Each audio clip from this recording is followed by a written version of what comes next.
If you like painting and saving, ask Sherwin Williams and save 40% on paints and stains during our 4-day super sale, April 11th through the 14th. With 40% off our great paints and stains and 30% off painting supplies, you can give your whole home a color makeover. But hurry, these savings are so super, they won't be around for long. Find your nearest store at sherwinwilliams.com/sale. Retail sales only, some exclusions apply. See store for details. Cloverleaf Radio. This is Clarence Cloverleaf, welcoming you to Cloverleaf Radio. Remember, you can always dial in at 646-716-4378. We call to watch your language, please, as we are an all-ages program. But we would be delighted if you would sign up for a Blog Talk Radio account, should you so desire. The host with the most, Jimmy Falcon, and the gorgeous ladies of wrestling's Kremlina welcome possibly the biggest guest in history. Cloverleaf Radio history, that is.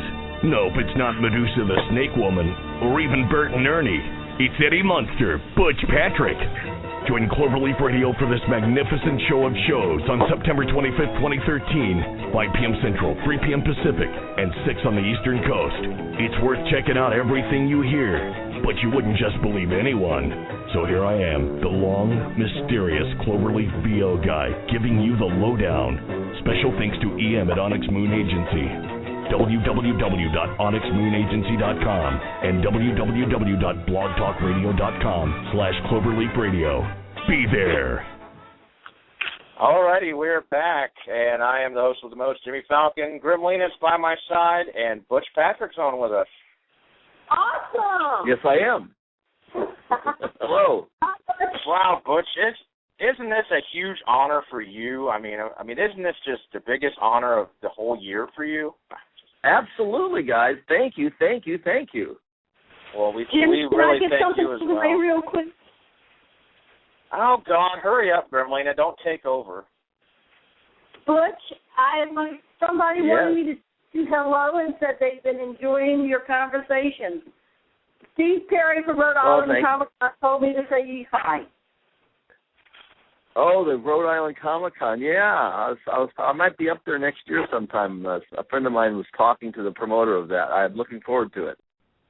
Oh, you'll love it. I go. I'm a two-time guest. It's fabulous. The people are great. They treat you right. You'll love it. All right. Well, then I look forward to it. Thank you. You're welcome. Well, I was going to get started with the questions. I thought I'd kind of go backwards and hopefully ask you something no one had ever asked you before. Okay. I've heard, of course, I know that you're a pretty funny guy, and hopefully this proves it. Who is one person you would pick to be left alone with if you were shipwrecked on Gilligan's Island?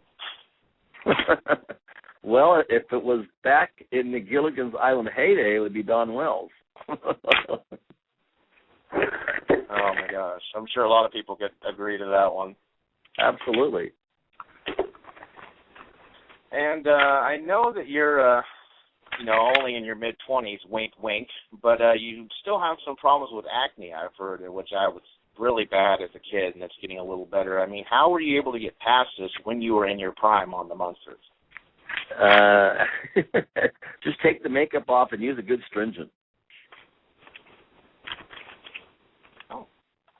Might have helped that I did a Clearasil commercial, but I wasn't the pimple popper. I was the photographer for the pimple poppers. Oh. Very interesting. And I know, since I got the Munsters question at the very bottom, I was going to ask you, what were your fondest memories of working on the film Dickie Roberts, former child star, and getting to sing with what I would consider the best of the best in child acting? Going home at the end of the day, luckily it was only a 2-day shoot.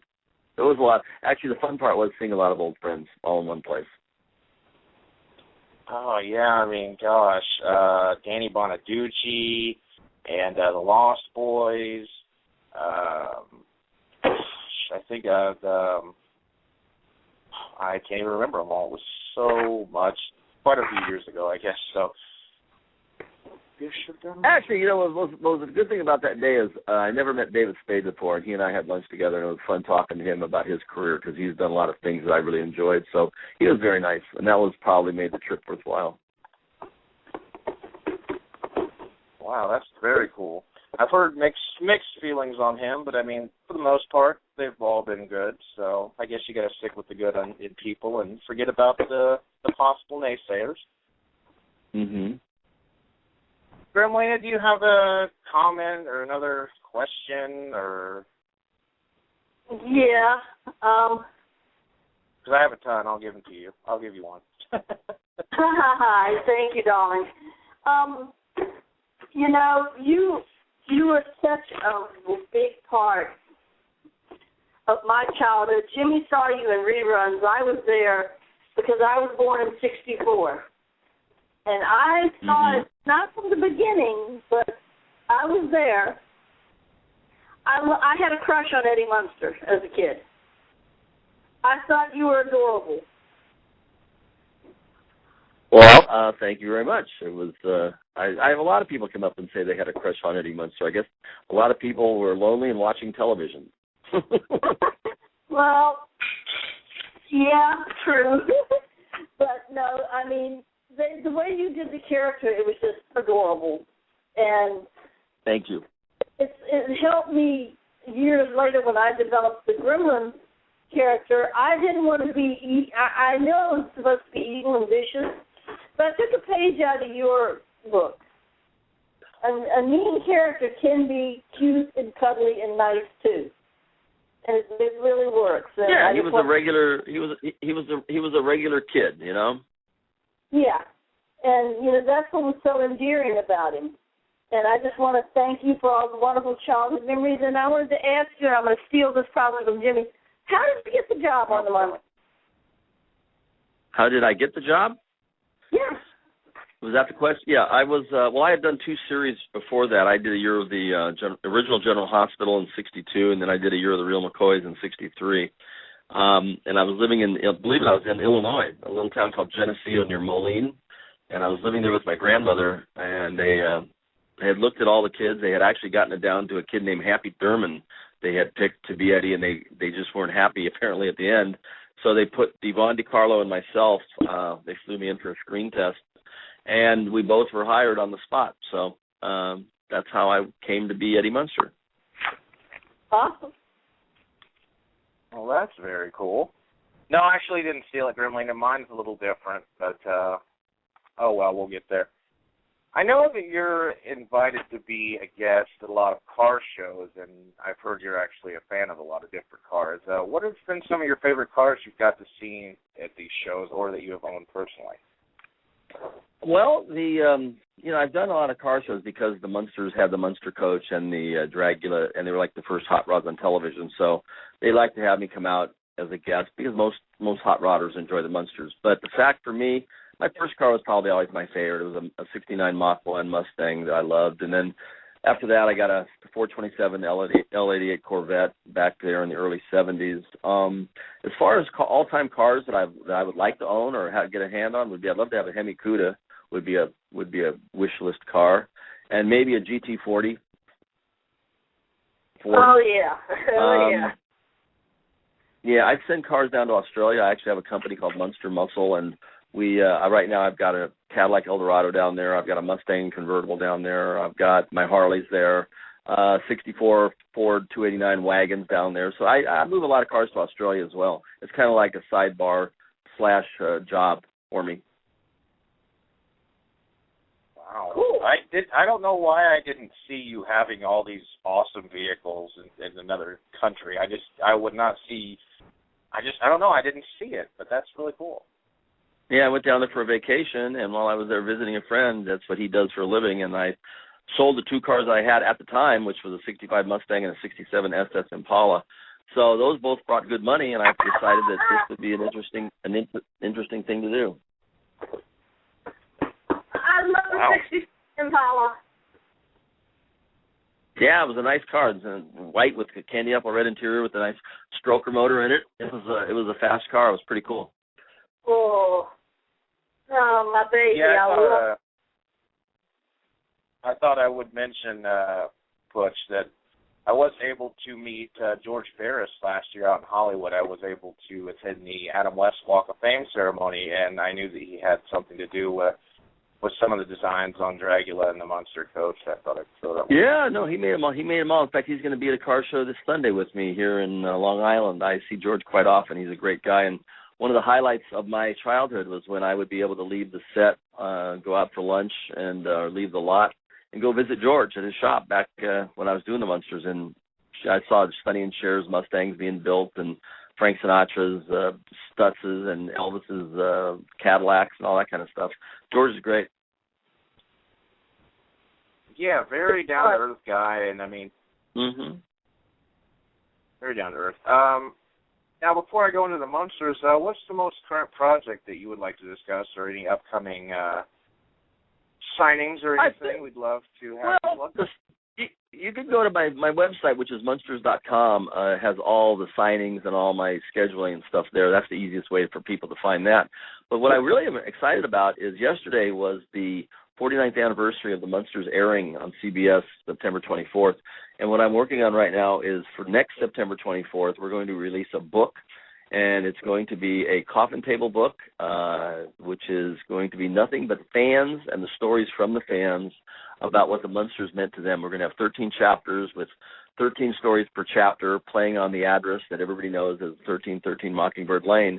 And when I do autograph shows, I've been so impressed with how many people come up with warm memories and warm stories of what the Munsters meant to them that I thought it might be nice to put it into a book form for the fans and for a perfect gift for people that would like to buy something for that Munster fan in their Christmas list. And it'll be out next September 24th. So that is very exciting for me.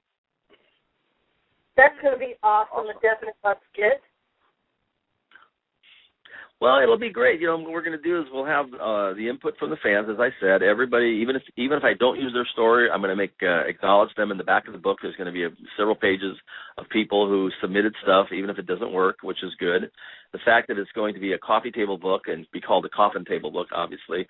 There's going to be a lot of pictures people have never seen. I will take all the stories and kind of lace them together into a cohesive book. But I've already got a publisher, and the stories are flying in, so I'm very happy that there's so many people out there that have fond memories of the show, that are watching it with their grandkids, their kids, and their kids' kids now. So it's great. There's not a lot of shows that can have a staying power of 50 years and still be popular with the younger generation. That's why I was getting across to Grimlina a couple of days ago. You know, she mentioned watching it when she was a kid, and then it got to like 1991, and I was watching it with my grandparents. So really, it does span, 5 generations. It's really interesting, and it's still going. And it does, and you can always tell a popular show when they keep reissuing the licenses for T-shirts and dolls and things of that nature. So, or when Walmart uses the Munsters theme in their Halloween promotions and marketing schemes, you're on solid ground. Well, Jimmy, the thing is, it was well written. You didn't need gratuitous violence or sex or shock value.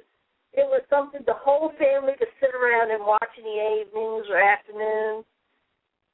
And it was just good. Well, people will ask me what do I attribute, or what do I think the reason for the staying power is, and it was a period which was really good in number one, the comedy writing was great. TV was still in its somewhat infancy. It wasn't the golden age, but it was certainly the silver age, in my opinion.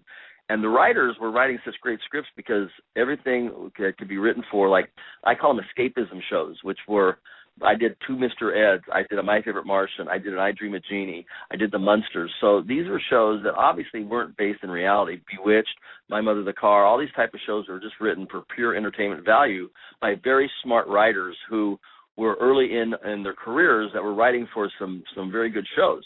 And then later in the 60s, it became cop shows, lawyer shows, doctor shows, literally reality of what people were doing during the day. So I think people really enjoyed the fact that they would come home at 7:30 at night, get a TV tray out, get the kids around the television set, and all watch something together, whether it was the Beverly Hillbillies or the Munsters or the Addams Family and things like that. Yeah, those types of shows and the Gilligan's Islands and yes, I Agree with Genies, and they're still really popular with the box sets and the nostalgia crowd. Yeah, people my age Absolutely. into it. Well, I mean, I'm a huge fan of. I love Twilight Zones too. There was good stuff going on that wasn't comedy. That was very, what if this could happen and what if that could happen. And the old Alfred Hitchcocks were very good back then. There was a lot of good programming going on aside from comedy. I mean, Perry Mason was a great lawyer show. I love that show. It was intelligent. I did it on Untouchables. I remember doing the Untouchables and Ben Casey and a few other things. And then we had some great westerns in the early '60s too. I did a Rawhide and a few other things in Bonanzas and Gunsmokes. Half Gun Will Travel. Yeah. It was that? I call it intelligent television because it really was. Oh, okay. Well, it shows that a good storyline would work, and it was funny for the Munsters because, a typical script that would, a situation that would not be funny for a typical normal family became very funny when Herman Munster and Grandpa Munster were involved in the storyline. It just became funny because of, obviously, the nature of who they were. And having a dragon under the stairs didn't hurt. I love dragons. In my fairy tales, the dragons always win. Oh, gosh. I don't want to read any of those books. You're going to scare Butch, Gremlina. Let me get my question out before he starts crying and hangs up. Mike was a cool dragon. Gremlina. What you got for me? Well, in ending, kind of, hopefully this isn't too long, you get lost in the question, but how would you describe your feelings on the Munsters overall? Typecasting, and how it's still made you a household name, even though a lot of people hate it. How do you get past those feelings and survive the sometimes cutthroat world of acting? Well, the typecasting really doesn't work in that position because I was under makeup, and as soon as I left that show, I went over to Disney and continued working, and My Three Sons, and so on and so on and so on, and continued working because I wasn't Eddie Munster anymore. I wasn't wearing pointed ears and, a widow's peak. So that wasn't too much of a problem. But as far as the continuing to work and do this and do that, I was a happy camper until I was like 19 or 20, and then I just decided that I preferred not to work anymore. After I did a Saturday morning show called Lidsville, which was for Sid and Marty Krofft, and when that occurred, then I decided that, maybe I would rather spend some time driving my cars and surfing and getting into some mischief like a lot of people did back in the 60s and 70s.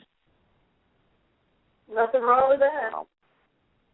No, I mean it was very acceptable behavior. I can remember looking at the concerts and seeing Woodstock when I was like 13, 14 years old, and I couldn't wait to get old enough to be able to participate in that countercultural lifestyle. And I did a movie for Chuck Jones in 1967 and 68 up in San Francisco, and we were right at the corner of Haight-Ashbury in the heyday of the Dead and the whole Monterey Pop and all that kind of music stuff was going on up there. My first concert I ever went to was Jimi Hendrix, so it was pretty cool stuff. Oh, I'm jealous.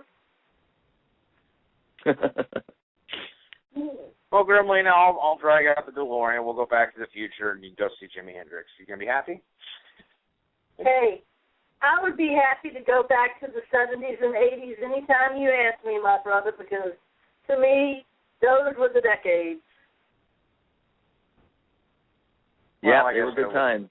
I wouldn't really know. I guess late 80s, but then again, not really that much. I guess I did become a fan of the 80s later in life. But regardless of that, Butch, it was awesome having you on today. You Thank you. www.munsters.com. You can check out Butch's website and see where he's going to be next. You can go meet Mr. Butch Patrick. It was absolutely an honor, Butch. You made my day. Appreciate it. All right, thank you. Have a great night. Bye-bye. Bye-bye, Gremlina. All right, bye-bye. Bye. All righty, and we've had callers calling in. I guess I should have mentioned that we weren't going to be taking callers today. I know it's built into the intro, but sometimes we do, sometimes we don't. We're really not based on callers, unfortunately, because some people tend to go a little too far with their phone calls. So I'm not sure who this is on the switchboard, but if you want to listen, go back and check out the archive because we're getting ready to wrap up. As far as that goes, Gremlina, awesome show. Oh, I now know why. I now remember why I had a crush on him. Great guy. Oh, yeah, very, very kind and always willing to help people. And that's what you like to hear.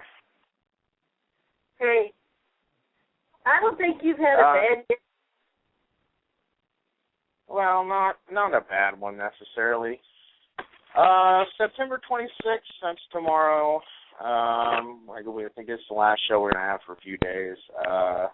Actress Christine Barger is going to be joining us, best known for appearances in American Pie Beta House, Maid of Honor, and Along Came Polly. September 28th, I don't think is going to work out. I still haven't heard back from that person. The 30th is our big 3-year bash. We got Antonio Palazzolo from Barter Kings on A&E. We got former WWF referee Mac McMurray, actor Norman D. Golden II, Susan Lanier from The Hills Have Eyes, and Pawn Stars Olivia Black. The first at 4 p.m. Central Time, we welcome former WWF and NWA superstar Rugged Ronnie Garvin. Hands of Stone. Yeah. October 2nd, we welcome actor Mark Grau, who played Mario, Luigi, and Bowser in Hotel Mario, Mr. Zircon and Ratchet & Clank, and also is the narrator for Alaska State Troopers. Our former alumni, Chris Anglin, a.k.a. John F. Kennedy, is going to be joining us as our special celebrity co-host. Cool. October 6th. What's that? I noticed on the flyer you're going to have a lot of celebrity co-hosts coming up. Yeah, you're still going to be here. I hope you don't think you're not being allowed to call in. Oh, Just hell been no. something I've been something I've been trying to get going. You can't get rid of me that easy. Yeah, I know. There has been, I've been trying to get it for a few years as celebrity co-host, so, yep, they are going to be coming. October 6th, we welcome actor and special effects creator Cleve Hall. He's been seen in Pee-wee's Big Adventure, Troll, and Face Off. October the 8th, we welcome the dueling Ronald Union, as I've coined it, featuring Bev Bergeron, who played Ronald McDonald from 1966 to 1968, and Squire Friedel, who played Ronald McDonald from 1984 to 1991. And actress Jane Park Smith is going to be co-hosting that one. She has been best seen at Bring It On, In It to Win It, and Quarantine. She was also on the show a few months back. October the 9th, we welcome Jonathan Joss, best known as John Redcorn on King of the Hill. He was also in Tina Johnson, Family Vacation, Almost Heroes, and Parks and Recreation. The 13th, we welcome star Spike TV's Tattoo Rescue, Joey Tattoo. The 15th at 10 p.m. Central Time, we got our big R-rated Rapture show, so if you're under 18 or you don't think you can handle it, just don't tune in that time. That's why I'm making it 10 p.m. again. This is only the second time in over 3 years of us being G-rated that we've done it. So it's going to be awesome. Olivia Black's going to be on that one. Brandon and Lori are coming back. Me and you. And my old pal, Vinny the Guido, is going to be here. Oh, God. Grimlina's like, wait, what, Vinny the Guido? Hey, batten down the hatches, people.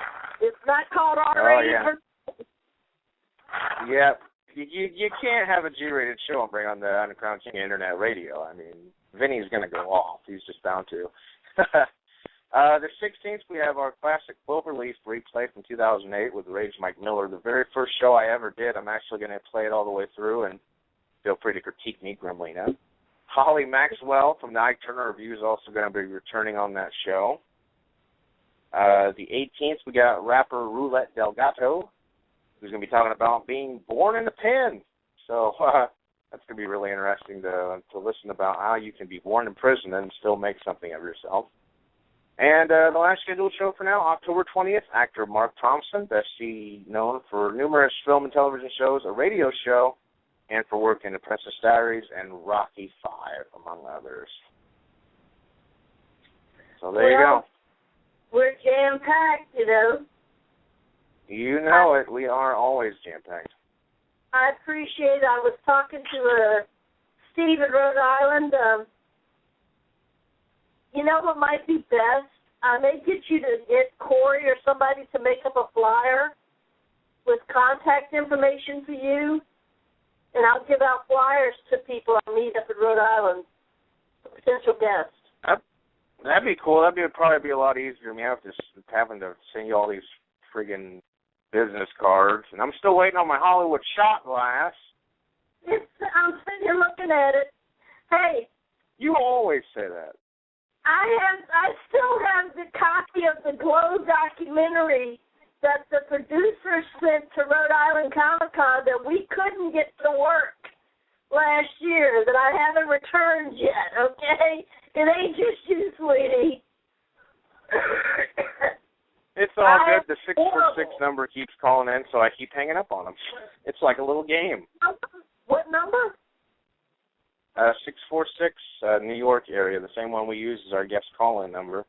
They've been trying all show to get on, and even though I mentioned we're not taking callers, they still keep calling in. So I've mentioned you can go listen on the computer. It can't be Petey. He's 718 or something. Yeah, it's not Petey. I have no idea. But we are going to get ready to go because we're out of time. Yeah, 551, call back in.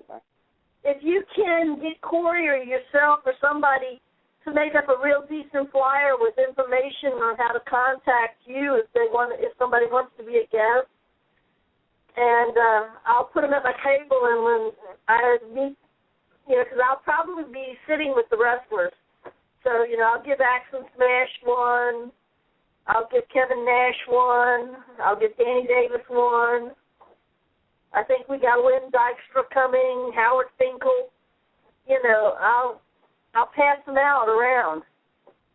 Well, yeah, you said Kenny Dykstra. He was on the show earlier this year. Was it Kenny Dykstra? I think it is, yes.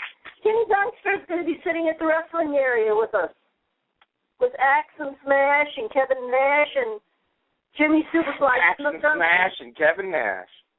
Yeah, Superfly Snooker Brother and me and the Fink. Oh, the Jimmy Snooker, baby. Gotta do the leapfrog, baby. Superfly. And then, of course, I'll get with the Star Wars gang and get you maybe some bounty hunters on. Cool. I'll get, seeing that I'll be working karaoke with Nicholas Brendan from Buffy, I'll try to get a Buffy person on.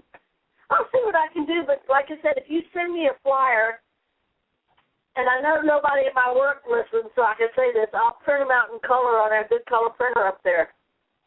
They might be listening. The government is always listening, Grimlina. Hey, they don't give a crap about what I do when I'm not working. All they care about is what I produce when I'm there. So, well, hopefully you're producing good amounts. But we're going to be back tomorrow. Christine Barger. It's going to be great talking about American Pie Beta House. Love it. Grimlina, her work is probably a little too new for your taste. I sell American Pie. I do watch comedy movies. I'm not just a horror, sci-fi, action, adventure person. Well, I hung up on Mike Pollock, who was supposed to be co-hosting today. He just IM'd me saying thanks for dubbing my call a dozen times. Up and up. Hey, look at it this way. Oh, by the way, if you get a chance, rent it, buy it, Netflix it, check out Iron Man 3. Well worth it. Great. All righty, well, it's time to jump off here, Grimlina. Thanks for joining me. We'll be back tomorrow. I'll see you tomorrow. Then we got a few days off, and I'm headed to the fair Sunday. I'm going to get Lizard Lick. I'm going to meet Ron and Amy from Lizard Lick Tones. Sweet. All right, Grimlina, have a great night. I'll see you tomorrow. We will. Talk to you later.